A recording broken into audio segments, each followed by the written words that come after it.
ಹೆಣ್ಣು ಮಕ್ಕಳು ಮಾತೇರು, ನಾವು ಮಾತಿನ ಮಲ್ಲೇರು, ಮಾತಾಡ್ಲೇಬೇಕು. ಇಲ್ಲ ಸಾರಿ. ಇಲ್ಲ, ಎಲ್ಲದ್ರ ಮಧ್ಯೆ ಬಕ್ರಗಳು ಆಗ್ತಿರೋದು ಮಿಡ್ಲ್ ಕ್ಲಾಸ್ ಫ್ಯಾಮಿಲಿ ಅಷ್ಟೇ. ಯಾಕಂದ್ರೆ ಟ್ಯಾಕ್ಸ್ ಪೇಯರ್ಸ್ ನಾವು. ಈಗ lower middle below ಪವರ್ಟಿ level also ಯಾರು ನೆಸರಿ ಇರಲ್ಲ. ಅಪ್ಪರ್ ಕ್ಲಾಸ್ ಹೆಂಗೋ ಎಸ್ಕೇಪ್ ಆಗ್ತಾರೆ. ಪ್ರಾಂಪ್ಟ್ ಆಗಿ ನಾವೇನು ಸ್ಯಾಲ್ರಿ ತಗೊಂಡು ವರ್ಕ್ ಮಾಡ್ತಾ ಇದೀವಿ, ಎಲ್ಲದಕ್ಕೂ ಟ್ಯಾಕ್ಸ್ ಪೇ. ಈಗ ನಮ್ಮ CTCಗೂ ಟ್ಯಾಕ್ಸ್ ಪೇ ಮಾಡಬೇಕು, ಪ್ರತಿಯೊಂದು ಐಟಮ್ಗೂ ಟ್ಯಾಕ್ಸ್ ಪೇ ಮಾಡಬೇಕು. ರಿಯಲಿ ವಿ ಆರ್ ದ ನಾವಿಲ್ಲಿ ಪ್ರಾಬ್ಲಮ್ ಫೇಸ್ ಮಾಡ್ತಾ ಇರೋದು ಆ್ಯಕ್ಚುಲಿ. ಅಂದ್ರೆ ಟ್ಯಾಕ್ಸ್ ಜಾಸ್ತಿ ಕಟ್ತಾ ಇದೀರ ಅಂತ ಆಯ್ತು ನೀವು. ಆಬ್ವಿಯಸ್ಲಿ. ಏನ್ ಹೇಳ್ತೀರಿ, ನಿಮ್ ಗೋಳು ಏನೈತ್ರಿ? ನಮ್ಗಳು ಅಂದ್ರೆ ಇವ್ರು ಬಂದು 2 ವರ್ಷ ಆಯ್ತು.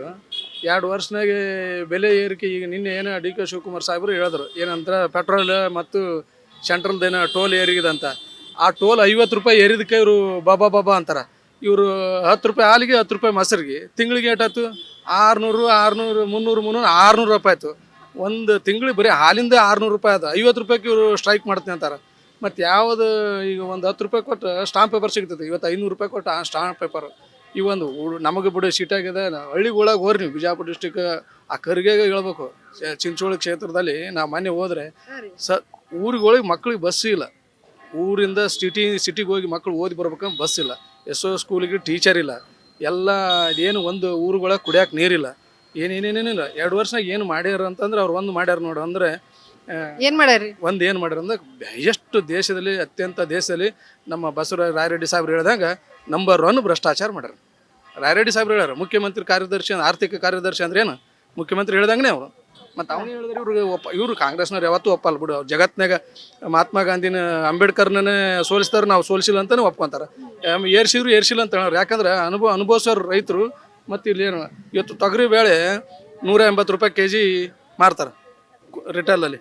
ಅಲ್ಲಿ ರೈತರು ಬೆಳೆದಾಗ ಗುಲ್ಬರ್ದಾಗ ಹೋಗಿ ಸೇಡಮ್ದಾಗ, ಅದೇ ಚಿಂಚೋಳಿ ಮತಕ್ಷೇತ್ರ ಕರ್ಗನ್ ಕ್ಷೇತ್ರದಾಗ ಹೋಗಿ 70 ರೂಪಾಯಿಗೆ ಸಿಗ್ತಾವೆ.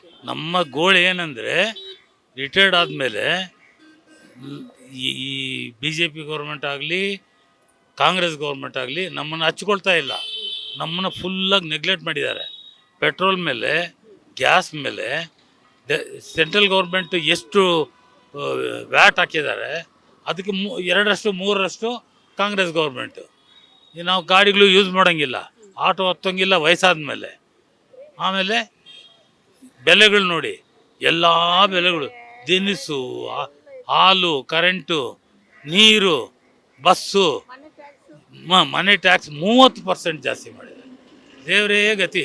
ಇಂಥವ್ರನ್ನ ನಂಬಿ ನಾವು ಓಟ್ ಹಾಕಿ ಇವಾಗ ಏನೂ ಮಾಡೋಕ್ಕಾಗ್ದಲೆ ಕೈ ಕಟ್ಕೊಂಡು ಕೂತ್ಕೊಂಡಿದ್ದೀವಿ. ಸರ್, ಗತಿ. ರಿಟೈರ್ಮೆಂಟ್ ಆಗಿದೆ ಅಂತ ಹೇಳಿದ್ರಿ. ಯಾಕೆ ಸರ್ ರಿಟೈರ್ಮೆಂಟ್ ಆದ್ಮೇಲೆ ಆರಾಮಾಗಿರಕ್ಕಾಗ್ತಿಲ್ವಾ? ಆರಾಮಾಗಿರೋದಕ್ಕೆ ಕವಳ ಬೇಕಲ್ಲ. ಎಲ್ಲೋಗೋಣ ನಾವು? ರಿಟೈರ್ಡ್ ಆದಮೇಲೆ ಎಲ್ಲೋ ಒಂದಷ್ಟು ತಿಂಗಳಿಗೆ ಒಂದು 20,000 30,000 ಬರುತ್ತೆ. ಅದರಲ್ಲಿ ಜೀವನ ಮಾಡಬೇಕು. ಇವರು ಆ 20-30,000 ನಾವು ಜೀವನ ಮಾಡ್ತಿದ್ವಿ. ಈಗ 10,000 ಮೇಲೆ ಜಾಸ್ತಿ ಆಗಿದೆ. 30,000 ಇನ್ನು 10,000 ಎಲ್ಲೋಗೋದು? ಎಷ್ಟು ಜನ ಇರೋದು ಸರ್ ಮನೇಲಿ? ನಾವು 5 ಜನ ಇದ್ವಿ. ಓಹೋ, ಟ್ಯಾಕ್ಸ್ ಜಾಸ್ತಿ ಕಟ್ತೀರಾ ಹೇಗೆ? ಟ್ಯಾಕ್ಸೇ ಜಾಸ್ತಿ ಕಟ್ತಾ ಇರೋದು. ಏನು ಪ್ರಾಬ್ಲಮ್ ಇಲ್ಲ ನಮಗೆ. ಎಲ್ಲ ಬೆಲೆ ಹೆಚ್ಚಾಗೋದು ನಮಗೂ ಬೇಜಾರಾಗುತ್ತೆ ಅಷ್ಟೇ, ಇನ್ನೇನು ಇಲ್ಲಮ್ಮ. ಏನು ಗೌರ್ಮೆಂಟ್ ಏನು ಇವ್ರು ಬಂದು ಎಲ್ಲರಿಗೂ ತಲೆ ತಿಂತಾರಪ್ಪ ಅಷ್ಟೇ, ಇನ್ನೇನಿಲ್ಲ. ಎಲ್ಲ ಬಂದು 2 ವರ್ಷಕ್ಕೆ 2 ಸರ್ತಿ 3 ಸರ್ತಿ ಹೆಚ್ಚು ಮಾಡಿದ್ದಾರೆ. ಹಾಲು, ಕರೆಂಟು, ಇನ್ನೇನು ಹಾಲು, ಕರೆಂಟು, ವಾಟ್ರು ಮೇಯ್ನ್ ಇದೆ ಜಾಸ್ತಿ ಮಾಡಿದ್ದಾರೆ. ಏನು ಮಾಡೋಣ ಹೇಳಿ? ಏನೋ ಗೊತ್ತಿಲ್ಲ. ಈ ಗೌರ್ಮೆಂಟ್ನವ್ರು ನೋಡ್ಬೇಕಮ್ಮ. ಅಲ್ಲ, ಈಗ ರಿಟೈರ್ಮೆಂಟ್ ಆಗಿದೆ. ಯಾರು ಹೇಳಿದ್ರು ಫ್ರೀ ಕೊಡೋದಕ್ಕೆ? ಅವ್ರನ್ನ ಫ್ರೀ ಕೊಟ್ಬಿಟ್ಟು ಏನೋ ನಮ್ಮ ತಲೆಗೆ ಆಗ್ತಾ ಇದ್ದಾರೆ. ಯಾರು ಹೇಳಿದ್ರು ಫ್ರೀ ಕೊಡೋದಕ್ಕೆ? ಹೇಳಿ ನೋಡೋಣ ನೀವೇ. ಇಬ್ಬರು ಒಂದೇ ಟೀಮಲ್ಲಿ ಆಡ್ತಾ ಇರ್ತಾರೆ ಅಷ್ಟೇ. ಇವ್ರು ಅವ್ರ ಮೇಲೆ ಹಾಕ್ತಾರೆ, ಅವ್ರು ಇವ್ರ ಮೇಲೆ ಹಾಕ್ತಾರೆ. ಲಾಜಿಕಾಗಿ ಯೋಚಿಸಿ ಏನೇನು ಇಂಪ್ಲಿಮೆಂಟ್ ಮಾಡೋಕ್ಕಾಗತ್ತೋ ಹಾಕ್ತಾರೆ ಸಾಕು. ಇದು ಫ್ರೀ ಬೀಸ್ ಎಲ್ಲ ಕಟ್ ಮಾಡಿಬಿಟ್ರೆ ಅದುವೇ ನಮಗೆ ಬಡ್ಜೆಟಲ್ಲಿ ಈಕ್ವಲ್ ಆಗಿ ಆಗೋಗುತ್ತೆ ನಿಮಗೆ. ಇವಾಗ ಫ್ರೀ ಬಸ್ಸು ಎಲ್ಲ ಕೊಟ್ಬಿಟ್ಟು ಬ್ಯಾಲೆನ್ಸ್ ಬಾಕಿ ಎದ್ರ ಹತ್ರ ಮನಿ ಹಾಕ್ಬಿಡ್ತಾರೆ. ಅದೆಲ್ಲ ಹೈಕ್ ಹಾಕ್ತಾರೆ. இப்போ ಮಿಲ್ಕ್ ಪ್ರೈಸ್ ಏರಿಯಾ ಹೈ ಮಾಡಿಬಿಟ್ಟಿದ್ದಾರೆ. ಸೊ ಅದನ್ನೆಲ್ಲ ಕಾಂಪನ್ಸೇಟಿಗೆ ನಮ್ಮ ಮಿಡ್ಲ್ ಮ್ಯಾನ್ ಡ್ಯಾಮೇಜ್ ಆಗುತ್ತೆ ಅದರಲ್ಲಿ. ಒಟ್ಟಿನಲ್ಲಿ ನಾವೆಲ್ಲ ಆಟಗಳು ನೋಡ್ಕೊಂಡು ಕ್ಲಾಪ್ಸ್ ಆಗ್ತಾ ಇದೀವಿ ಅಷ್ಟೇ, ಏನೇನು ಮಾಡೋಕ್ಕಾಗಲ್ಲ. ಅಂಟಿಲ್ ಅನ್ಲೆಸ್ ಲಾಜಿಕ್ ಆಗಿ politicians and both central state logic ಆಗಿ ಥಿಂಕ್ ಮಾಡಿ ಇಂಪ್ಲಿಮೆಂಟ್ ಮಾಡಿದ್ರೆ ಚೆನ್ನಾಗಿರುತ್ತೆ ಅಷ್ಟೇ. ಏನು ಸರ್ ಸದ್ಯಕ್ಕೆ ನಿಮ್ಮ ಸಮಸ್ಯೆ? ಏನು ಸಮಸ್ಯೆ ಮೇಡಮ್? ಎಲ್ಲರ ಸಮಸ್ಯೆನೂ ನಮ್ಮ ಸಮಸ್ಯೆನೇ. ಬೆಳೆ ಏರಿಕೆ ಏನು ಹೇಳಿದ್ರು ಪ್ರಯೋಜನ ಇಲ್ಲ. ಮೀಡಿಯಾದವರು ಜನಗಳನ್ನ ಭೇಟಿ ಮಾಡಿ ಮಾಡಿ ಮಾಡಿ ಮಾಡಿ ಮಾಡಿ ಬೆಳೆ ಏರಿಕೆ ಇಳಿಸಿ ಇಳಿಸಿ ಇಳಿಸಿ ಅಂತ ಕೇಳ್ತಾ ಇದ್ದಾರೆ. ಯಾವುದು ಬೆಲೆ ಕೊಡ್ತಾ ಇಲ್ಲ. ನಮ್ ಕಷ್ಟ ನಿಮ್ಗಾದ್ರೂ ಗೊತ್ತಾಯ್ತಲ್ಲ ಸರ್. ಖಂಡಿತ ಅದು ಅರ್ಥ ನಾವು ಮನುಷ್ಯರಲ್ವಾ ಮೇಡಮ್, ಮನುಷ್ಯರಿಗೆ ಅರ್ಥ ಮಾಡ್ಕೊಳ್ದೆ ಇನ್ಯಾರ್ದು ಆಗಿರ್ತಾರೆ. ಇಳಿಸಲ್ಲ, ಅದಾಗಲ್ಲ, ಇವ್ರು ಬಿಡಲ್ಲ.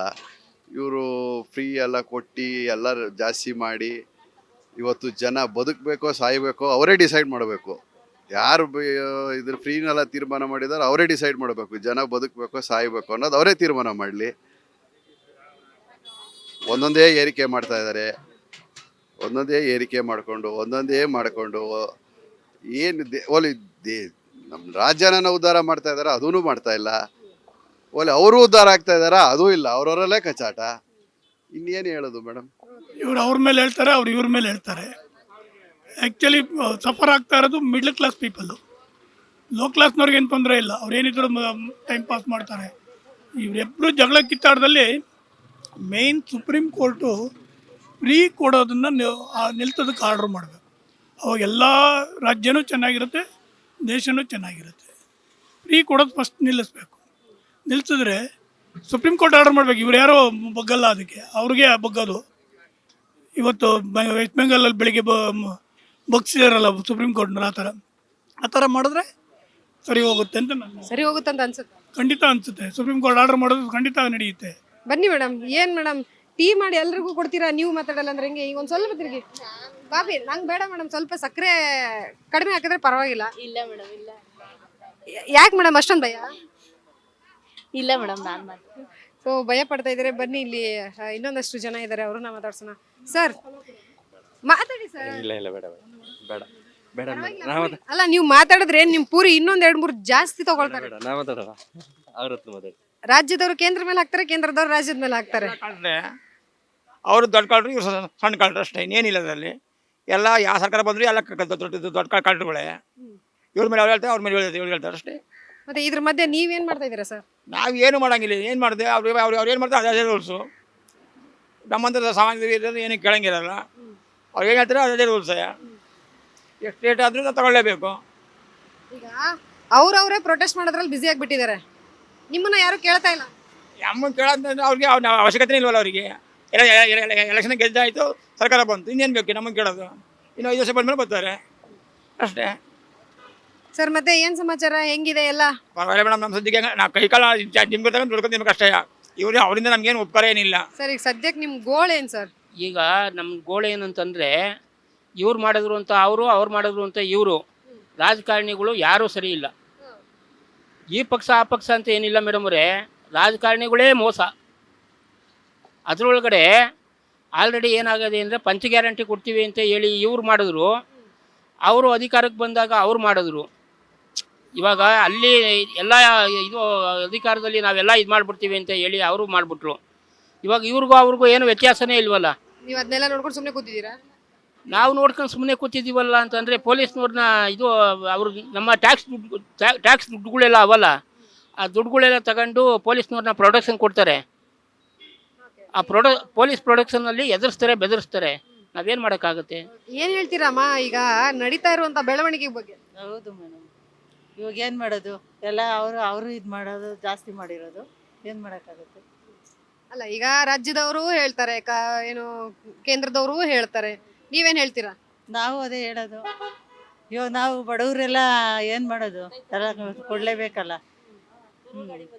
ಮೇಡಮ್ ಬನ್ನಿ ಬನ್ನಿ, ನೀವು ಹೊರಟ್ರೆ ಹೆಂಗೆ? ಬನ್ರಿ, ಇನ್ನೂ 4 ಬರ್ತವೆ, ಹೋಗೋಣಂತೆ. ಏನು ಹೇಳ್ತೀರಾ? ಏನು ಹೇಳೋಕ್ಕಾಯ್ತದೆ? ಅವ್ರವ್ರದ್ದೇ ರಾಜವಾರಿ, ಇನ್ನೇನು ಹೇಳೋಕ್ಕಾಗಲ್ಲ. ಅದ್ರ ಮಧ್ಯೆ ನಿಮ್ಗೆ ಎಲ್ಲೂ ಅವಕಾಶ ಕೊಡ್ತಾ ಇಲ್ವಾ? ಯಾವುದೂ ಇಲ್ಲ, ನಮ್ಗೆ ಯಾವುದು ಬರ್ತೇ ಇಲ್ಲ. ಪಿಂಚಿನ್ ಇಲ್ಲ, ಎಂಥದ್ದು ಇಲ್ಲ, ಯಾವುದೂ ಇಲ್ಲ. ಯಾರೂ ಅವಕಾಶ ಮಾಡಿಕೊಡ್ತಾ ಇಲ್ಲ ಅಷ್ಟೇ. ಈಗ ಅವ್ರವ್ರೆ ಹೊಡೆದಾಡ್ಕೊಳ್ತಾ ಇದ್ದಾರೆ, ನೀವು ಏನು ಮಾಡ್ತಾ ಇದ್ದೀರಾ? ಸೈಲೆಂಟ್ ಆಗಿ ಕೂತ್ಬಿಟ್ಟಿದ್ದೀರಾ? ನಾವು ಮನೇಲೇ ಸೈಲೆಂಟ್ ಆಗಿರ್ತೀವಿ. ನಾವು ಕೂಲಿ ಮಾಡೋದು ತಪ್ಪಲ್ಲ, ನಾವು ತಿನ್ನೋದು ತಪ್ಪಲ್ಲ. ಕೂಲಿ ಮಾಡಲೇಬೇಕು, ತಿನ್ನಲೇಬೇಕು. ಅವ್ರು ಕೊಟ್ಟಿದ್ದೆ ನಮಗೇನಾಗಲ್ಲ. ಅಷ್ಟು ದೂರದಿಂದ ಪುಣ್ಯ ಸೆಕೆಂಡ್ ಸ್ಟೇಜಿಂದ ಇಲ್ಲಿಗೆ ಗೊತ್ತೀವಿ ಕೆಲಸ ಮಾಡೋಕ್ಕೆ. ಮನೆ ಕೆಲಸದವರು ಅದೇ ಅವರು ದೊಡ್ಡವರು ಅದೇ ಕೆಲಸನೇ ಮಾಡೋದು. ಮೇಡಮ್ ಎಲ್ಲಿಂದ ಬಂದಿರೋದು? ಬೆಳ್ಳಟ್ಟಿಯಿಂದ. ಈಗ ಬೆಲೆ ಏರಿಕೆ ಆಗಿದೆ, ಕೇಂದ್ರದಿಂದನೂ ಆಗಿದೆ, ರಾಜ್ಯದಿಂದ ಆಗಿದೆ. ಗ್ಯಾಸ್ ಬೆಲೆ ಆಗಿರ್ಬೋದು, ಸಿಲಿಂಡರ್ ಬೆಲೆ ಆಗಿರ್ಬೋದು, ಮಿಕ್ಕಿದೆಲ್ಲವೂ ಏನು ಡೀಸೆಲ್ ಬೆಲೆ ಸಹ ಏರಿಕೆ ಆಗಿದೆ. ಏನು ಹೇಳ್ತೀರಿ ಇದ್ರ ಬಗ್ಗೆ? ಅದೆಲ್ಲ ಇದು ರೀ, ಈಗ 2,000 ರೂಪಾಯಿ ಹಾಕ್ತಾರಲ್ಲ, ಅದರಿಂದ ಎಲ್ಲ ಬೆಲೆ ನಮ್ಮ ಮೇಲೆ ಹಾಕಿ ನಮ್ಮ ಮೇಲೆ ದುಡ್ಡು ತಗೋತಾ ಇದ್ದಾರೆ. ಅಂದ್ರೆ ನೀವು ಕೊಟ್ಟಿದ್ದು ದುಡ್ಡು ವಾಪಸ್ ನಿಮ್ಗೆ ಕೊಡತ್ತಾರ? ಅದನ್ನ ಈ ಥರ ಅವ್ರು ಇದು ಮಾಡ್ಕೊಳಕತ್ತಾರೆ. ಅವರು ಜಗಳಾಡಿದ್ಕು ಚೇರಿಗಾಗಿ ಕುರ್ಚಿಗಾಗಿ. ಅದರಿಂದ ಜನಗಳಿಗೆಲ್ಲ ಎಪ್ಪಟ್ತಾನೆ. ದಿವಸಕ್ಕೆ ಒಂದೊಂದು ರೇಟ್ ಜಾಸ್ತಿ ಮಾಡ್ತಾರೆ. ಎಲ್ಲಿಂದ ತರ್ತಾರೆ? ಈ ಯಾವುದೇ ಕಂಪ್ನಿಯಲ್ಲಾಗಲಿ ಯಾವುದೇ ರಾಗಿಯ ಜೋಳ ರಾಗಿ ಬೆಳೆಯೋದಿದ್ರೆ ಅದು ಸೇಮ್ ಅದೇ ರೈಟ್ ಇದೆ. ಪೆಟ್ರೋಲು ಡೀಸೆಲು ಹಾಲು ಪಾಲು ಅದು ಇದು ಎಲ್ಲ ಪ್ರತಿಯೊಂದು ಜಾಸ್ತಿ ಮಾಡ್ತಾರೆ. ಈಗ ರೈತರಾಗಲಿ ಜನಸಾಮಾನ್ಯರಾಗಲಿ ದುಡ್ಡು ಎಲ್ಲಿಂದ ತರಬೇಕು ಅವರಿಗೆ ಹೇಳಿ? ಅದೆಲ್ಲ ಸಿದ್ದರಾಮಯ್ಯ ಗೊತ್ತಾಗ್ತಾನೆ. ಸುಮ್ಮನೆ ಏನೋ ಒಂದು ಕುತ್ಕೊಂಡು ಏನೋ ಒಂದು ಬರೆದು ಬಿಡ್ತಾರೆ. ದುಡ್ಡು ಯಾರು ಕೊಡ್ತಾರೆ? ಯಾರು ದುಡಿತಾರೆ? ಎಲ್ಲಿಂದ ಬರುತ್ತೆ? ಇವರು ಚೇರ್ ಉಳಿಸ್ಕೊಳ್ಳೋಕ್ಕೋಸ್ಕರವ ಎಲ್ಲ ಫ್ರೀ ಕೊಡೋಕೆ ಹೇಳಿದ್ರಾ? ಹಾಂ, ಸುಮ್ಮನೆ ಬದುಕಿಲ್ದಲ್ಲಿ ಅಲ್ಲಿ ಇಲ್ಲಿ ಟ್ರಿಪ್ ಹೋಗ್ತಾರೆ ಲೇಡೀಸ್ ಎಲ್ಲ. ಅದೆಲ್ಲ ಬೇಕಿತ್ತಾ ಹೇಳಿ? ನಿಮ್ಗೆ ಕಷ್ಟ ಆಗ್ತಿದ್ಯಾ ಬಸ್ಸಲ್ಲಿ?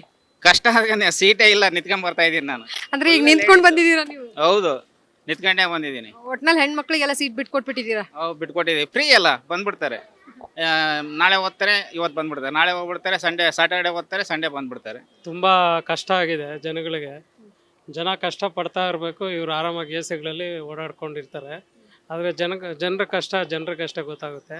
ಸುಮ್ಮನೆ ಫ್ರೀ ಮಾಡಿಬಿಟ್ಟು ಜನಗಳು ಸುಮ್ಮನೆ ಬಿಸಿಲಲ್ಲಿ ಈ ಟೈಮಲ್ಲಿ ನೋಡಿ ಸೀಟ್ ಕೂಡ ಸಿಗಲ್ಲ. ನಾನು ನೋಡಿ ಎಷ್ಟು ಬೆವ್ತಿದ್ದೀನಿ ಅಂತ. ಸುಮಾರು 5-6 ಕಿಲೋಮೀಟ್ರಿಂದ ನಿಂತ್ಕೊಂಡು ಬಂದಿದ್ದೀನಿ. ಇದು ಹಿಂಗಾಗಿದೆ. ಇನ್ನು ಬಸ್ಸಲ್ಲಿ ಸೀಟ್ ಸಿಗದೆ ನಿಂತ್ಕೊಂಡ್ ಬಂದಿರಲ್ಲ ಹೇಗೆ? ಹೌದು ಮೇಡಮ್, ಸೀಟ್ ಸಿಗದೆ ಹಿಂಗಿದೆ. ಇನ್ನು ಬೆಲೆ ಏರಿಕೆ ಅಂತೂ ಕೇಳೋದೇ ಬೇಡ ಮೇಡಮ್. ಅವ್ರಿಗೇನು ಎಲ್ಲ ದುಡ್ಡಿರೋರು ಚೆನ್ನಾಗಿರ್ತಾರೆ, ಆದರೆ ಸಾಯೋದು ನಮ್ಮಂಥ ಜನಸಾಮಾನ್ಯರು ಸಾಯ್ತಾ ಇದ್ದೀವಿ. ಇದನ್ನು ಕೇಳೋರು ಮಾಡೋರು ಯಾರೂ ಇಲ್ಲ. ಹೋಟ್ಲಲ್ಲಿ ಒಬ್ರ ಮೇಲೆ ಒಬ್ಬರು ಹೇಳ್ಕೊಂಡು